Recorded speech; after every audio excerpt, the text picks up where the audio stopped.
How did you first get into comedy? How was your start? So after I got started getting my life together about a year or two after I got out and I was clean off of drugs. I used to joke around a lot while I was incarcerated and most of the institutions I was in. And Mhm. one of my buddies who was also incarcerated for a long time he was like, you should get into comedy, man. You're a funny dude. And then I just started writing jokes and I went to some open mics, bombed my ass off, but just kept trying. And here we are like 6 years later. Wow. So 6 years ago. And of course, you started in New York. Yep. Born and raised in New York. What part? Brooklyn. Brooklyn. What part Yeah. of Brooklyn? I'm East, in Brook. East New York. Oh, wow. Yeah. That is for the audience members that do not know. You could share with us about East New York and how it is growing up. Oh, it's very, very rough area. One It's of rough. the Yeah, it's not the gentrified part of Brooklyn. I'm not talking Bushwick and Williamsburg. So it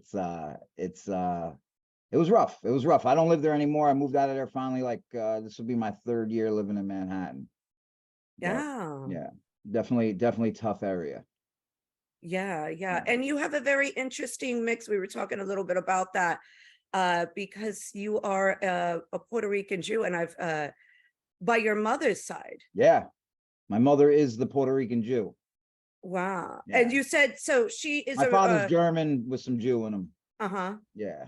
And then your mother was, because a lot from Spain. she's from Spain. Yeah, my grandmother. Yeah, my mother was the woman who gave birth to me. She was born in the Bronx, Mhm. from Jerome Avenue. Oh, okay. Yeah. Okay. Nice. Yeah.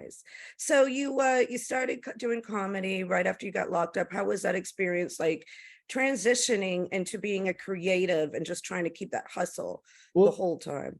it was so I started getting in trouble when I was like 12 years old, right? Mhm. And basically from the ages of like 12 to 33 years old, I was just in and out of institutions. Started out as like a small time crook, stealing this, stealing that, cars, whatever. And then eventually what happened is I ended up getting hooked on heroin in my late 20s, like right around the time I turned 30.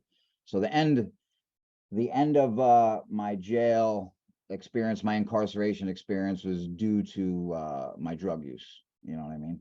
So, and then basically that's what I talk about on stage now is, 'cause the reason why I do it is because there's not many of us that are formerly incarcerated that do Mhm. comedy. Yeah. A lot of people definitely in sobriety for sure, but there's contrast. Sometimes you just got guys who are nerdy telling nerdy jokes, and you got women who just talk about dating. And then I feel like me talking about jail and drug use is at least different from the norm. You know what I mean? Yeah, especially in New York, because I noticed that it's you're right, it's got these nerdy guys that are talking, and then the girls talking about dating. Yeah. I yawn at, even though like I do like some female comics and they are cool, but some of them when they start talking too much about dating, I start yawning. I'm like, okay, can we talk about there's other things you could talk about as a woman besides a bad date. Bad dates. Yeah. And Yeah. not everybody does it, but I definitely I have no dating material. I just talk about, I'm a Puerto Rican Jew. This is where I'm from. I've been to jail. I was a heroin addict, and this is how my life is now. Like And now you just like hustling, trying to survive, trying to get through and well, stuff yeah, like that. I do comedy basically every night, which Mhm. is a blessing to be able to get booked mostly every night. Even on nights where days I wake up, I don't have shows. Usually somebody will hit me up to come do something. But I work a full-time job too. I'm a drug counselor. Oh, And wow. yeah, and then I have another job where I work at a fitness studio that only hires formerly incarcerated individuals. So you have Oh, is that one Body, Cas Martin. yeah. Yeah, Oh, really? yeah. Do you know Cas? I've heard of it and I've never been down there. I can't do I have a metal rod in my back. So it's like I can't do burpees and I have to do a lot of Pilates, but I've seen that and I've always wanted to go there out of curiosity. So he really does hire only former. Yep, Cas. That's good. Yeah, That's Cas. good. He's a Dominican guy, born and raised right here in the Lower East Side. Mhm. He started selling drugs when he was about 13, 14 years old. I think they caught up to him finally by the time I think he was about 20. He was making a couple $1 million a year. And he got sentenced to 15 years, and then they ended up getting dropped down to 7 because they changed the Rockefeller laws. And now he owns the gym. He gives guys and men and women both who have been locked up, a chance, if they want to get into the fitness industry. And his brother is also I think he's the district councilman for the Lower East, District 2. So you got one brother who was a politician and one brother who was a drug dealer. It's a pretty beautiful story. But that's great. He's given back opportunities, because nobody really talks about the disadvantage of when you do get locked up and people are like, well, they shouldn't have done the crime. But, when the odds are against people.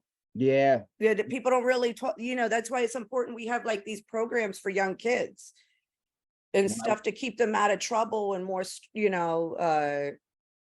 more programs, more structured, more stuff in the community for the kids so they don't get in trouble. So what's wild too is that for me, like incarceration, the last time I was incarcerated, like it was like the nail in the coffin for me. I was like, I can't do this anymore. Like I don't have the stomach to do this anymore. But what really made me change the way I thought was all the programming I did after I got out. Like I went to another program for, guys who are regularly getting incarcerated or have issues with drugs, whether it be selling them, doing them.